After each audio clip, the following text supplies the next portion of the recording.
Market life time high के करीब है और मूड माहौल ऐसा है जैसा कि बाजार 52 वीक लो के आसपास चल रहा हो, लाइफ टाइम लो के आसपास चल रहा हो। और हो भी क्यों ना मूड, क्योंकि जो शेयर आपके पास है या आपके पोर्टफोलियो में है, वो तो बढ़ने की तो छोड़िए, इतने गिरे पड़े हैं कि पूछिए मत।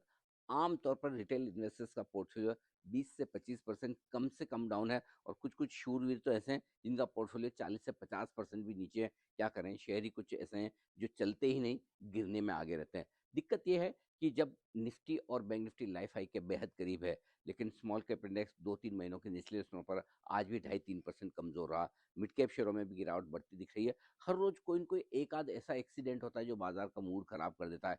पहले कैंस टेक्नोलॉजी आया, उसके बाद इंडिगो। तो कहीं न कहीं एक दिक्कत ये है, लेकिन सबसे बड़ी दिक्कत ये है कि स्मॉल कैप शेयरों को किसी को खरीदना ही नहीं है, सबको बेचना है। चाहे फिर वो रिटेल इन्वेस्टर्स हों, फंड मैनेजर्स हों या फिर प्रमोटर्स हों। सबको लगता है कि इस वक्त बेच के निकलने में फ़ायदा ज़्यादा है, या फिर उन्हें ज़रूरत है बेचने की।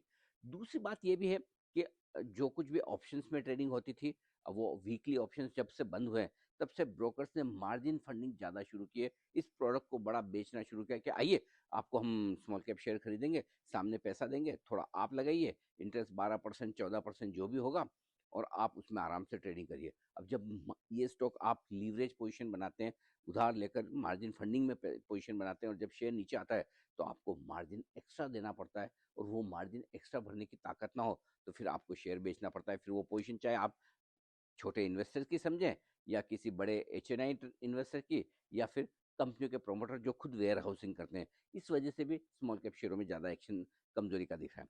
अब रहा सवाल फंड्स का, उन्हें खरीदना भी है तो उन्हें लार्ज कैप से ही खरीदना है। उन्हें लगता है कि mid cap small cap share खरीद कर फिलहाल फ़ायदा है नहीं, और यही वजह है कि स्मॉल कैप शेयरों में दूर दूर तक खरीदारी नहीं है, बल्कि बिकवाली ही बिकवाली का माहौल है। और यही वजह है कि बाजार लाइफ हाई के आसपास पहुंचा, तब भी ठीक है, चलिए आज तो गिरा है जोर से, समझ में आता है। लेकिन 2 दिन पहले लाइफ हाई पर था, तब कौन सा ऐसा जश्न का माहौल था या दिवाली का माहौल था कि अरे वाह, बहुत बड़े पैसे बन रहे हैं। तो पैसे बन नहीं रहे हैं, बल्कि माहौल थोड़ा कमजोरी का है। क्या आपको भी लगता है कि आपका पोर्टफोलियो काफी नीचे है? और देखिए, 20-25% तक नीचे तो मुझे मत बताइएगा। अगर 25% से ज्यादा आपका पोर्टफोलियो लाइफ हाई के आसपास नीचे है, तो जल्दी से लिख के बताइए किस शेयर ने आपको सबसे ज्यादा धोखा दिया है, जो आप चाहते हैं कि बस चल जाए तो मेरी किस्मत खुल जाए। जल्दी से अपने विचार लिख भेजिए।